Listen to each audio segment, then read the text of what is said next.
إن الحمد لله نحمده ونستعينه ونستغفره ونؤمن به ونتوكل عليه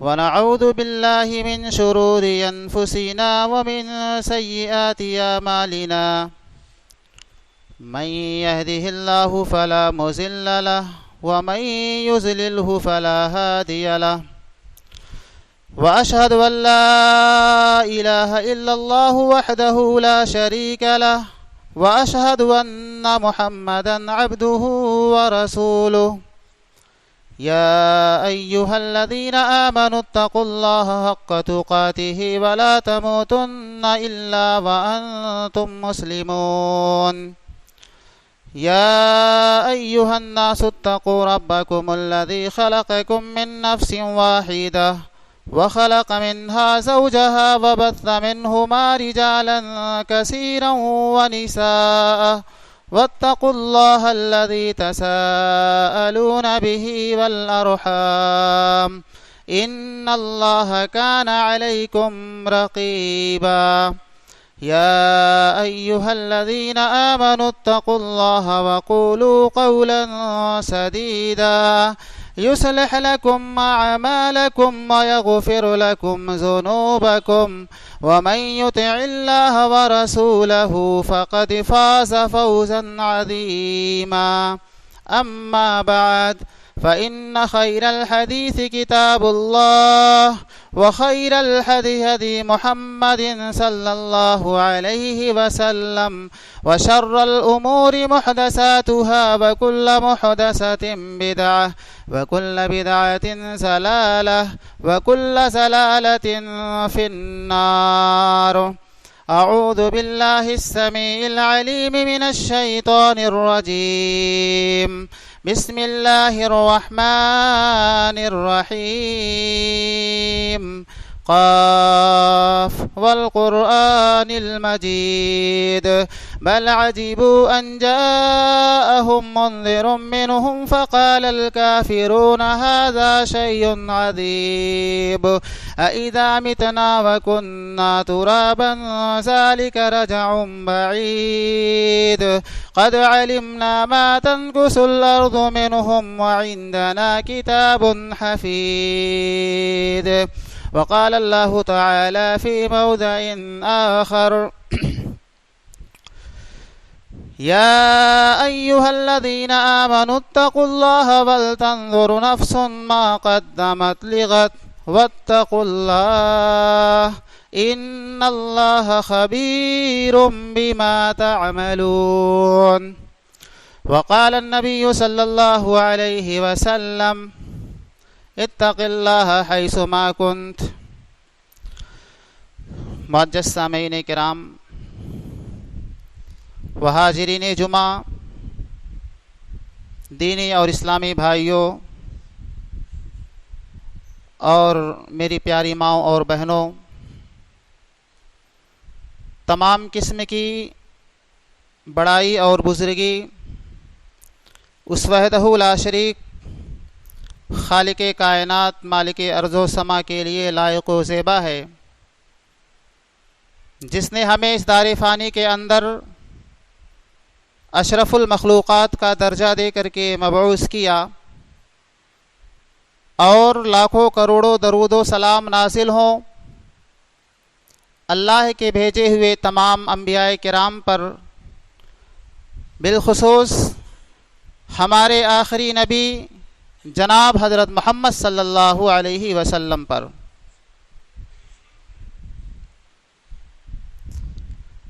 آج میں آپ لوگوں کے روبرو جس موضوع کی وضاحت کرنا چاہتا ہوں، آج کا میرا موضوع ہے تقوی، یا یوں کہہ لیجئے اللہ کا خوف، خشیت الہی۔ آج اسی موضوع کے تحت انشاءاللہ کچھ باتیں آپ لوگوں کے روبرو پیش کی جائیں گی۔ سب سے پہلے آئیے ہم یہ جان لیتے ہیں کہ خوف کس کو کہتے ہیں؟ ڈر کس کو کہتے ہیں؟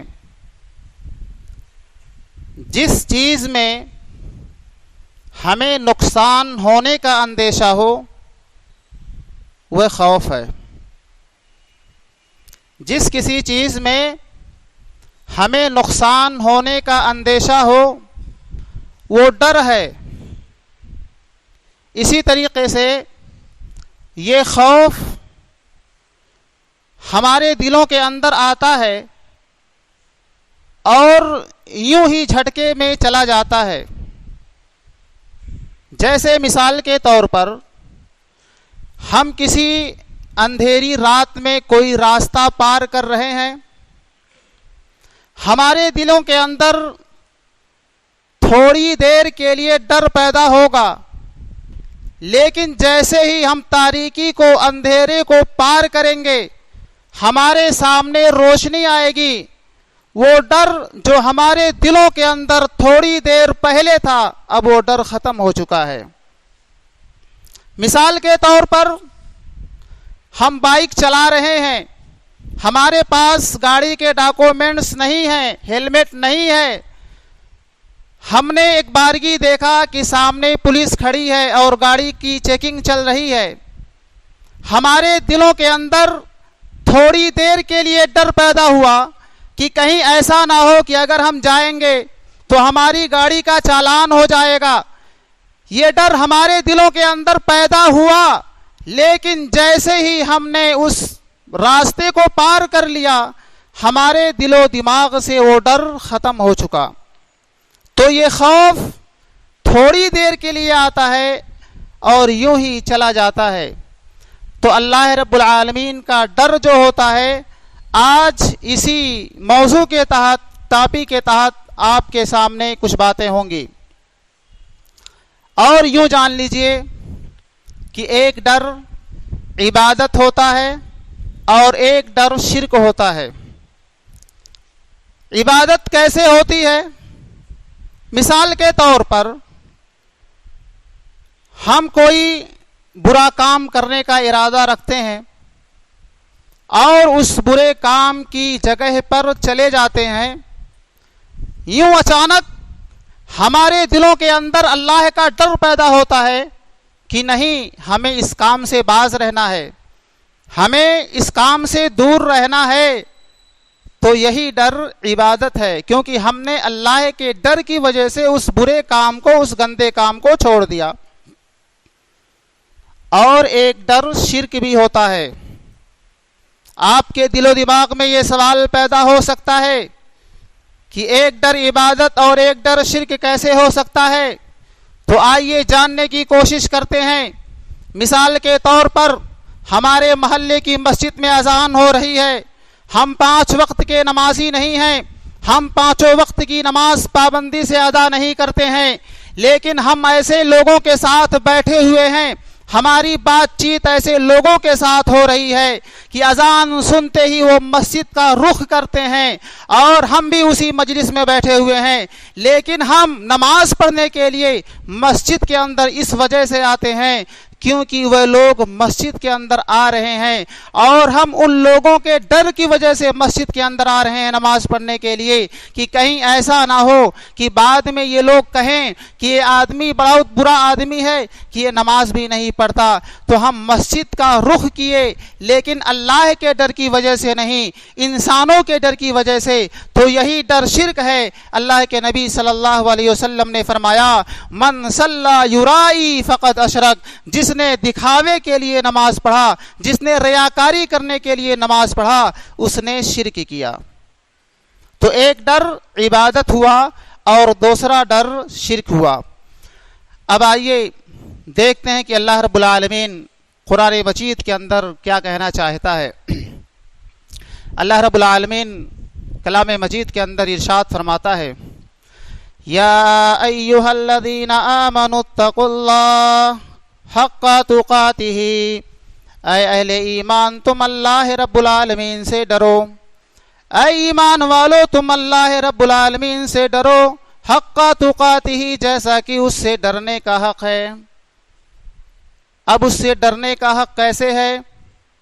آئیے ہم سمجھنے کی کوشش کرتے ہیں کہ ہم اللہ سے کیسے ڈریں کہ ہم اس کا حق ادا کر سکیں۔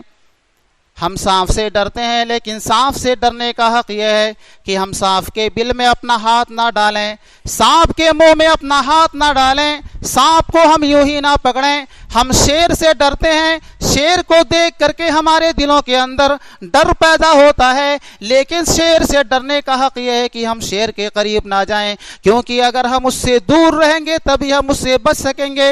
یہی معاملہ اللہ رب العالمین نے قرآن مجید کے اندر بیان کر دیا کہ اے ایمان والو تم اللہ سے ڈرو جیسا کہ اس سے ڈرنے کا حق ہے، جیسا کہ اس سے ڈرنے کا حق ہے۔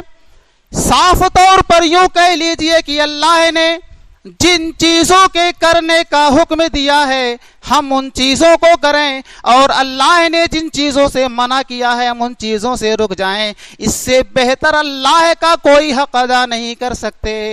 اللہ نے ہمیں جن چیزوں سے روکا ہے ہمارا حق یہ ہے کہ ہم ان چیزوں سے رک جائیں، اور اللہ نے ہمیں جن چیزوں کے کرنے کا حکم دیا ہے ہمارا حق یہ بنتا ہے کہ ہم ان چیزوں کو کریں۔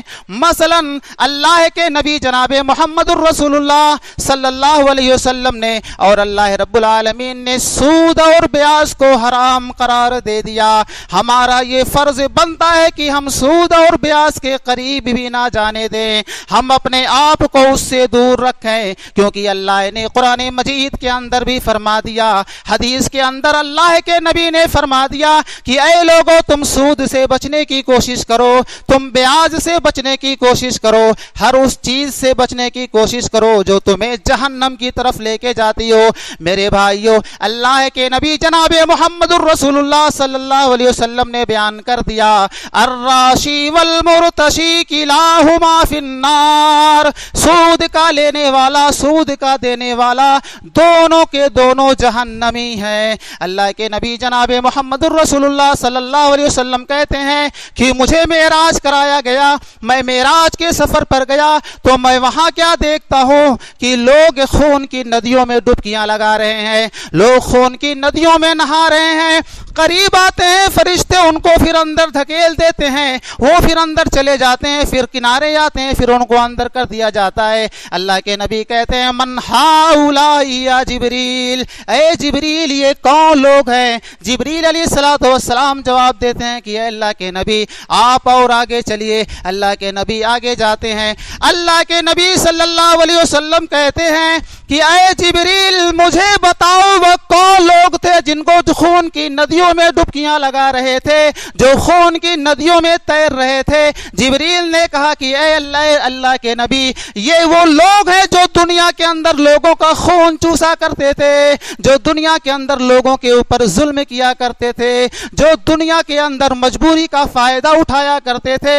اگر کوئی آدمی 1000 کسی کو دیتا تھا تو اس کے بدلے میں 1200 واپس لیا کرتے تھے، اگر کوئی 10,000 دیتا تھا تو اس کے بدلے میں 12,000 لیا کرتے تھے، اگر کوئی 1 لاکھ کسی کو دیتا تھا تو اس کے بدلے میں 1,20,000 وصول کیا کرتے تھے، اور اس کو قیامت تک یہی سزا دی جا رہی ہے۔ میرے بھائیو یہی سزا دی جائے گی۔ تو اللہ کے نبی جناب محمد الرسول اللہ صلی اللہ علیہ وسلم نے فرمایا کہ سود کا جو سب سے ہلکا درجہ ہے، ایک حدیث کے اندر آتا ہے کہ 36 درجے ہیں، دوسری حدیث کے اندر آتا ہے کہ 70 درجے ہیں، لیکن 70 درجے والی روایت 36 درجے والے سے کمتر ہے، وہ صحیح ہے اور یہ حسن ہے۔ اللہ کے نبی نے فرمایا سب سے ہلکا عذاب جو دیا جائے گا، سب سے ہلکا جو گناہ ہوگا وہ یہی ہوگا کہ سود لینے والا اپنی سگی ماں سے اپنی حقیقی ماں سے زنا کر رہا ہو۔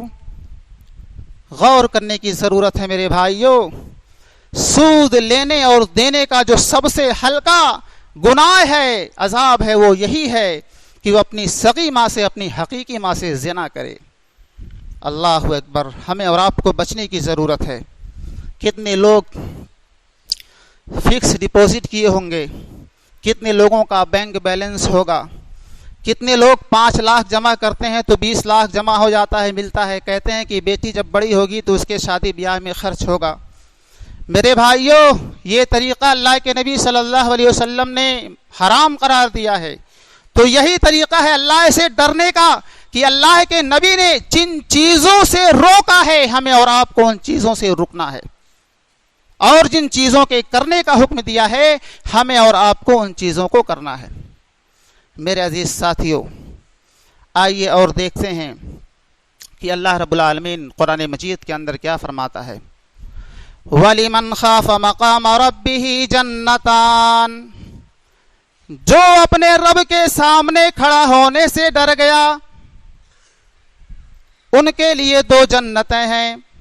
رب کے سامنے کھڑا ہونے سے ڈرنے کا مطلب یہ ہے کہ جب قیامت قائم ہوگی، میدان محشر ہوگا، وہاں جب انسان کے دل و دماغ میں یہ سوال پیدا ہوگا کہ اس دن میں اللہ کو کیا جواب دوں گا، اس دن میں اللہ کو کیا منہ دکھاؤں گا، اور یہ سوچ کر کے وہ گناہوں سے اپنے آپ کو پاک کر لے، یہ سوچ کر کے گناہوں سے بچ جائے، تو اللہ رب العالمین فرماتا ہے کہ میں اس کے لیے 2 جنتیں تیار کر کے رکھی ہیں، 2 نہریں ہوں گی، 2 شراب کی دریائیں ہوں گی، 2 باغات ہوں گے، ساری کی ساری چیزیں 2 ہوں گی۔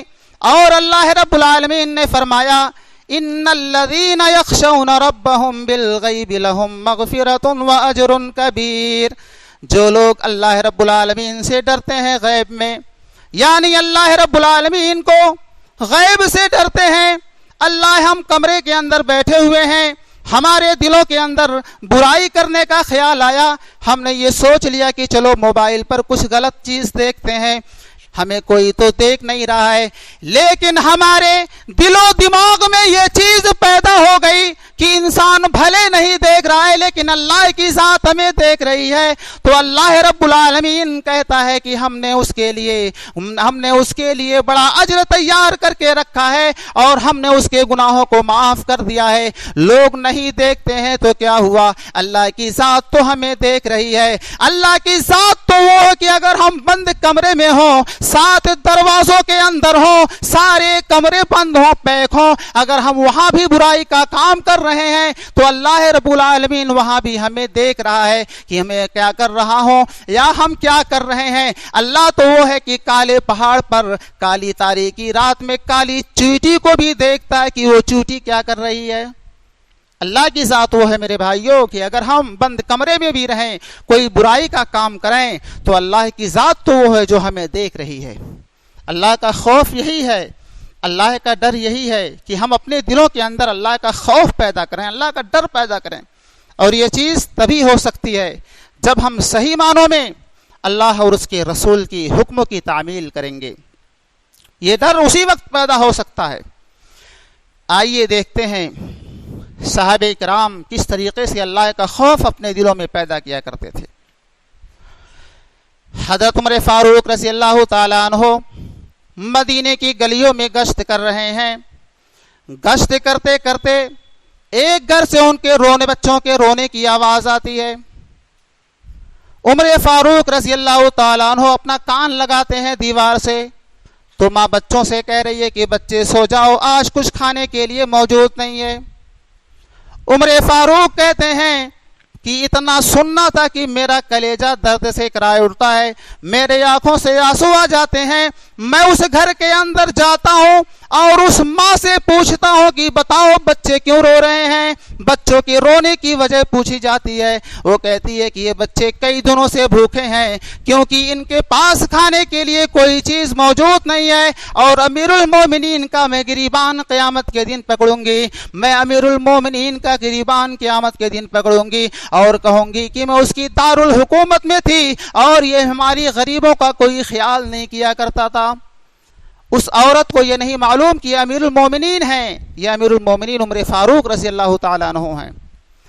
اتنا سننا تھا کہ عمر فاروق رضی اللہ تعالیٰ عنہ بیت المال میں آتے ہیں، وہاں سے غلہ اکٹھا کرتے ہیں، کھانے پکانے کی چیزیں لیتے ہیں، اور اپنے پیٹھ پر لادنے ہی والے ہوتے ہیں کہ ان کا غلام آتا ہے، کہتا ہے کہ اے امیر المومنین لاؤ میں یہ بوجھ اس عورت کے گھر تک پہنچا دو۔ عمر فاروق رضی اللہ تعالیٰ عنہ نے کہا کہ اے غلام سن لے، دنیا کے اندر تو میرا بوجھ اٹھا سکتا ہے، دنیا کے اندر تو میرا بوجھ تو اٹھا کر کے ادھر سے ادھر کر سکتا ہے، لیکن اے میرے غلام قیامت کے دن میرا بوجھ کون اٹھائے گا؟ وَلَا تَزِرُ وَازِرَةٌ وِزْرَ أُخْرَىٰ، وہاں کوئی کسی کا بوجھ اٹھانے والا نہیں ہوگا، وہاں نفسی نفسی کا عالم ہوگا، وہاں ہر کوئی ایک دوسرے کے لیے پریشان ہوگا، وہاں نہ ماں بیٹی کے کام آئے گی، نہ بیٹی ماں کے کام آئے گی، نہ ماں بیٹے کے کام آئے گی، نہ باپ بیٹے کے کام آئے گا، نہ شوہر بیوی کے کام آئے گا،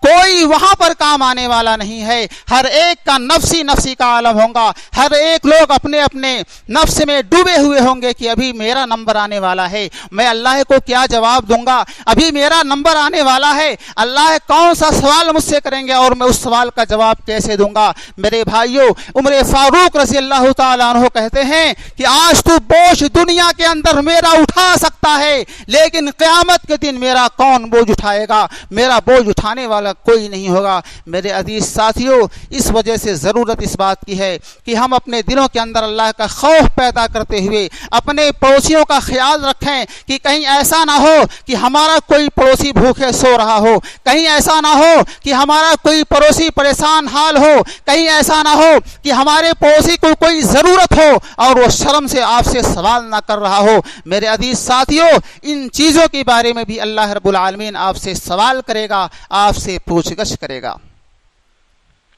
اور اللہ کے نبی صلی اللہ علیہ وسلم نے کہا کہ 7 قسم کے لوگ ایسے ہوں گے جن کو قیامت کے دن اللہ رب العالمین اپنے سائے میں جگہ دے گا۔ 7 لا یظلہم الا ظلی، 7 قسم کے لوگوں کو اللہ رب العالمین قیامت کے دن اپنے سائے میں جگہ دے گا اور اس سائے کے علاوہ کوئی اور سایہ نہیں ہوگا۔ ان 7 لوگوں میں سے ایک خوش نصیب انسان وہ ہوگا جو دنیا کے اندر اللہ رب العالمین سے ڈر کر کے تنہائی کے عالم میں اکیلے میں اللہ سے گر گرا کر کے اللہ کو یاد کر کے اس کے آنکھوں سے آنسو نکلے ہوں۔ میرے عزیز ساتھیوں، وہ 7 قسم کے لوگوں میں ایک انسان وہ ہوگا جو تنہائی میں اللہ کو یاد کرتا ہو اور اللہ سے ڈر کر کے اس کے آنکھوں سے آنسو نکل جائیں۔ یہ کب ہوگا؟ جب ہمارے اندر تقوی پیدا ہوگا، جب ہمارے اندر اللہ کا خوف پیدا ہوگا، اللہ کا ڈر پیدا ہوگا۔ اللہ رب العالمین نے تقوی کا معیار بتا دیا، ان اکرمکم عند اللہ اتقاکم، تو اللہ کے نزدیک باعزت وہ ہے، اللہ کے نزدیک بزرگی والا وہ ہے جو اللہ سے ڈرتا ہو، جس کے اندر اللہ کا تقوی ہو، جس کے اندر اللہ کا خوف ہو، جس کے دلوں کے اندر اللہ رب العالمین کا ڈر ہو۔ یہی لوگ اللہ رب العالمین کے ہاں باعزت ہیں، عزت والے ہیں۔ آپ ذرا سوچئے، آپ رات میں جب بستر پر جائیں تو آپ اپنے پورے دن کا حساب کریں کہ آج پورے دن میں ہم نے کتنے گناہ کیے ہیں۔ آج ہم موازنہ کریں اپنے وقت کا کہ آج ہم سے کتنی نیکیاں ہو گئیں، کتنے گناہ ہم سے ہو گئے۔ اگر آپ کی نیکیاں ہیں تو الحمدللہ اللہ کا شکر ادا کیجئے، لیکن اگر آپ کی برائیاں زیادہ ہیں تو اللہ کی طرف رجوع کریں، اللہ رب العالمین سے توبہ و استغفار کریں، اللہ رب العالمین سے اپنے گناہوں کی معافی مانگیں، کیونکہ اللہ رب العالمین ہی وہ ذات ہے جو ہمارے اور آپ کے تمام گناہوں کو بخشنے والا ہے، ہماری اور آپ کی گناہوں کو معاف کرنے والا ہے۔ میرے عزیز ساتھیوں، ابی بن کعب رضی اللہ تعالیٰ عنہ سے امیر المومنین حضرت عمر فاروق رضی اللہ تعالیٰ عنہ پوچھتے ہیں کہ اے ابی بن کعب، ذرا بتائیے تقوی کیا ہے؟ سوال ہوتا ہے تقوی کیا ہے؟ ابی بن کعب نے کہا کہ اے عمر، کیا تمہیں معلوم نہیں؟ عمر رضی اللہ تعالیٰ عنہ نے کہا کہ اے ابی بن کعب، مجھے معلوم نہیں ہے کہ تقوی کیا ہے۔ ابی بن کعب نے کہا کہ اے عمر، اگر تم ایسے راستے سے جاتے ہو جہاں پر راستہ تنگ ہو، دونوں طرف سے کانٹے دار جھاڑیاں ہوں، تو تم اس راستے کو کیسے پار کرو گے؟ عمر رضی اللہ تعالیٰ عنہ نے کہا کہ اے ابی بن کعب، میں اس راستے کو بچ بچا کر کے نکل جاؤں گا کہ کہیں ایسا نہ ہو کہ میرے پیر میں کانٹا چبھ جائے یا میرے کپڑے میں کانٹے لگ جائیں. میں کپڑے کو سمیٹ لوں گا, میں اپنے دامن کو سمیٹ لوں گا اور بچ بچا کر کے اس راستے کو پار کر لوں گا. ابی بن کعب رضی اللہ تعالیٰ عنہ نے کہا کہ اے عمر, یہی تقویٰ ہے. آپ دنیا کے اندر گناہوں کا جال بچھا ہوا ہے, قدم قدم پر گناہ کا اڈے لگے ہوئے ہیں. کہیں دیکھو تو عیاشیاں ہو رہی ہیں, کہیں دیکھو تو زنا عام ہو رہا ہے, کہیں دیکھو تو برائی کے اڈے لگے ہوئے ہیں, کہیں دیکھو تو شراب نوشی ہو رہی ہے. اے لوگوں, دنیا کے اندر گناہوں کا جال بچھا ہوا ہے. اگر تمہیں بچنا ہے تو ان گناہوں سے بچ کر کے اپنے آپ کو نکل لینا. یہی تمہاری کامیابی ہوگی, یہی تمہارا تقویٰ ہوگا, یہی تمہاری پرہیزگاری ہوگی کہ گناہوں کے جال چاروں طرف بچے ہوئے ہیں. لیکن ایک مومن کا کردار کیا ہوگا کہ ان گناہوں کے قریب نہ جائے, ان گناہوں سے بچ بچا کر کے اپنی زندگی کی ریل کو آگے بڑھانے کی کوشش کرے, اپنی زندگی کی گاڑی کو آگے بڑھانے کی کوشش کرے. عمر رضی اللہ تعالیٰ عنہ نے کہا کہ اے ابی بن کعب, آپ نے تقویٰ کا معنی تو ہمیں اور آپ کو اچھے طریقے سے سمجھا دیا. التقویٰ ہا ہونا, تقویٰ دل کے اندر ہوتا ہے, تقویٰ دل کے اندر ہوتا ہے. میرے بھائیوں, گناہوں سے بچنا یہ تقویٰ ہے. اللہ کا خوف اپنے دلوں کے اندر پیدا کرنا یہ تقویٰ ہے. ہمارے دل و دماغ کے اندر کوئی برائی کا خیال آتا ہے, ہم بچ جاتے ہیں, یہی تقویٰ ہے. آج انسان یہ سوچتا ہے کہ ہم برائیاں کر رہے ہیں, ہمیں کوئی دیکھ نہیں رہا ہے, لیکن اللہ رب العالمین کی ذات ہمیں دیکھ رہی ہے.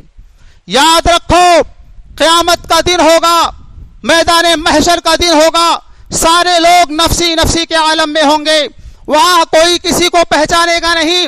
باپ بیٹے کو بھول چکا ہوگا, ماں بیٹی کو بھول چکی ہوگی, شوہر اپنی بیوی کو بھول چکا ہوگا, بیوی اپنے شوہر کو بھول چکی ہوگی. وہاں کوئی کسی کا ہونے والا نہیں ہوگا. ایسے وقت میں تم نے جو دنیا کے اندر گناہ کا کام کیے ہیں, یاد رکھو یہ ہاتھ بھی تمہارے خلاف گواہی دیں گے, یہ پیر بھی تمہارے خلاف گواہی دیں گے, یہ آنکھیں بھی تمہارے خلاف گواہی دیں گی, یہ کان بھی تمہارے خلاف گواہی دیں گے, یہ زبانیں بھی تمہارے خلاف گواہی دیں گی, یہاں تک کہ زمین بھی تمہارے خلاف گواہی دیں گی اور کہیں گی کہ اے اللہ, یہ دنیا کے اندر فلاں وقت میں فلاں جگہ پر فلاں ٹائم اس نے برائی کا کام کیا تھا, اس نے برا کام کیا تھا, اس نے لوگوں کے ساتھ ناانصافیاں کی تھی, اس نے لوگوں کے مال کو ہڑپا تھا, اس نے لوگوں کے زمین و جائیداد پر غلط رویہ اختیار کیا تھا, یہ اپنے پڑوسی کو ستا رہا تھا, یہ اپنے پڑوسی کو اوپر ظلم کر رہا تھا.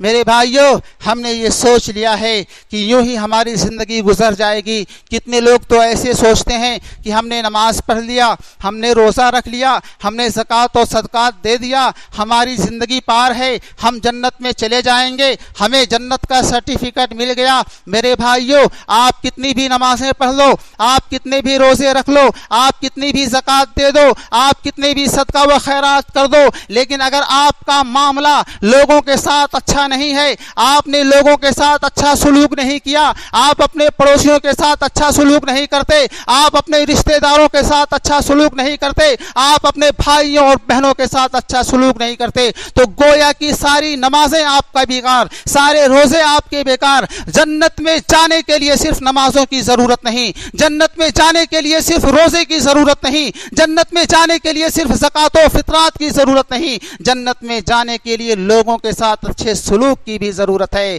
میرے بھائیوں, اور یاد ہوگا وہ بدکار عورت جو بدکاریاں کیا کرتی تھی, اس نے ایک کتے کو پانی پلا دیا تھا. اللہ رب العالمین کو وہ عمل پسند آیا, اللہ نے اس کو جنت کے اندر داخل کر دیا. میرے بھائیوں, اگر آپ نے یہ سمجھ لیا کہ ہم نماز پڑھتے ہیں, ہمیں جنت میں جانے کا سرٹیفکیٹ مل گیا, تو آپ دھوکے میں ہیں جب تک آپ لوگوں کے ساتھ اچھا سلوک نہیں کیا کرتے. میرے بھائیوں, میں ایک واقعے کی طرف لے کے چلتا ہوں, تھوڑی دیر آپ سے اور باتیں کروں گا. حضرت عمر فاروق رضی اللہ تعالیٰ عنہ عبداللہ ابن دینار کے ساتھ جنگل کی سیر کر رہے ہیں. جنگل کی سیر کرتے کرتے سامنے ایک چرواہا دکھائی دیتا ہے جو اپنی بکریوں کو چرا رہا تھا، اپنے مالک کی بکریوں کو چرا رہا تھا۔ عبداللہ ابن عمر رضی اللہ تعالیٰ عنہ اس کا امتحان لینے کے لیے، اس کی آزمائش کرنے کے لیے اس سے کہتے ہیں کہ اے چرواہے تو ایک بکری ہمیں دے دے اور ہم اس کو استعمال میں کر لیں۔ وہ چرواہا کہتا ہے کہ یہ بکریاں میری نہیں ہیں، میرے مالک کی بکریاں ہیں۔ عمر فاروق رضی اللہ تعالیٰ عنہ نے کہا تمہارا مالک تھوڑی دیکھ رہا ہے، تم اپنے مالک سے جھوٹ بول دینا کہ بھیڑیا کھا گیا تھا اور ہم اس بکری کی کھال کو خون لگا کر کے تمہیں دے دیں گے، اور تم اپنے مالک کو ایک کھال بھی دکھا دینا، تمہارا مالک سمجھ جائے گا کہ ہاں واقعی میرا جو ہے غلام، میرا چرواہا جھوٹ نہیں بول رہا ہے۔ وہ لڑکی کا جواب سنیے میرے بھائیوں۔ اس لڑکے نے کہا کہ اے انسان، اجنبی انسان، تو جان لے میرا مالک بھلے نہیں دیکھ رہا ہے لیکن میرے مالک کا مالک تو دیکھ رہا ہے، میرے مالک کا مالک تو دیکھ رہا ہے، میں یہ غلط کام نہیں کر سکتا۔ اتنا سننا تھا کہ امیر المومنین حضرت عمر فاروق رضی اللہ تعالیٰ عنہ پتہ لگاتے ہیں کہ آخر یہ کس کا غلام ہے، آخر یہ کس آدمی کا غلام ہے، کس آدمی کا نوکر ہے۔ پتہ چلتا ہے، اس کو اپنے گھر بلاتے ہیں اور کہتے ہیں کہ میں اپنے آپ کے غلام کو خریدنا چاہتا ہوں، بتاؤ اس کی قیمت کیا ہے۔ وہ کہتا ہے کہ آخر خصوصیت کیا ہے، بتاتے ہیں، کہتے ہیں کہ جتنی رقم تم مانگو گے میں اس کی دوگنی رقم آپ کو دینے کے لیے تیار ہوں، لیکن یہ غلام مجھے چاہیے، اور دوگنی رقم دے کر کے اس غلام کو خرید لیتے ہیں اور خرید کر کے اس غلام کو آزاد کر دیتے ہیں۔ عمر فاروق کہتے ہیں کہ جس غلام کے اندر اللہ کا اتنا خوف ہو، جس غلام کے اندر اللہ کا اتنا ڈر ہو، اتنا تقوی اور پرہیزگاری والا غلام ہو، وہ کسی کا غلام نہیں رہ سکتا، میں اس کو آزاد کرتا ہوں۔ میرے بھائیوں، اس غلام کو یہ آزادی کس وجہ سے ملی؟ یہ آزادی اس کو اللہ کے ڈر کی وجہ سے ملی، اس کے تقوی اور پرہیزگاری کی وجہ سے ملی۔ اس لیے ضرورت اس بات کی ہے میرے بھائیوں، اس دنیا کے اندر جو چند دن کی زندگی ہے، ہم اپنی زندگی کو یوں ہی بیکار نہ جانے دیں۔ اپنی زندگی کے اندر اللہ کا خوف پیدا کرنے کی کوشش کریں، اللہ کا ڈر پیدا کرنے کی کوشش کریں، کیونکہ یہی خوف، یہی ڈر، یہی تقوی، یہی پرہیزگاری آپ کو جنت کا راستہ دکھلائے گی۔ اگر یہ چیز آپ کے دل و دماغ میں نہیں ہے، اگر اللہ کا خوف آپ کے دل و دماغ میں نہیں ہے، تقوی اور پرہیزگاری آپ کے اندر نہیں ہے، تو یہ جان لو ساری زندگی آپ کی بیکار ہو جائے گی۔ اس وجہ سے ضرورت اس بات کی ہے کہ اتقوا اللہ، اللہ رب العالمین سے ڈرتے رہو، چاہے وہ رات کی تاریکی میں ہو، چاہے اکیلے میں ہو، چاہے لوگوں کے ساتھ ہو، ہمیشہ اللہ رب العالمین سے ڈرنے کی کوشش کیا کرو۔ اللہ رب العالمین سے ہم دعا کرتے ہیں کہ اللہ رب العالمین ہم تمام لوگوں کے دلوں میں اللہ رب العالمین کا ڈر پیدا کرنے کی توفیق عطا فرما۔ اے اللہ، ہم مسلمانوں میں سے جو راہ راست سے بھٹکے ہوئے ہیں، اے اللہ تو ان کو سیدھے راستے پہ لانے کی توفیق عطا فرما۔ اے اللہ، ہم مسلمانوں میں سے جو بیمار ہیں، اے اللہ تو ان کی بیماریوں کو دور کر دے۔ اے اللہ جو پریشان حال ہیں، اے اللہ تو ان کی پریشانیوں کو دور کر دے۔ اے اللہ جو کمزور ہیں، اے اللہ تو ان کو طاقتور بنا دے۔ اے اللہ جو مفلوق الحال ہیں، اے اللہ تو ان کو جو ہے مضبوط بنا دے۔ اے اللہ ہم مسلمانوں میں سے جو اس دنیا سے جا چکے ہیں، اے اللہ تو ان کی قبروں کو نور سے بھر دے۔ اے اللہ تو ان کو جہنم کے عذاب سے بچا۔ اے اللہ تو ان کو قبر کے عذاب سے بچا۔ اے اللہ تو ان لوگوں کو جنت الفردوس میں اعلیٰ مقام عطا فرما۔ آمین۔ اقول قولی ھذا واستغفر اللہ لی ولکم ولسائر المسلمین واستغفروہ انہ هو الغفور الرحیم۔ حضرات،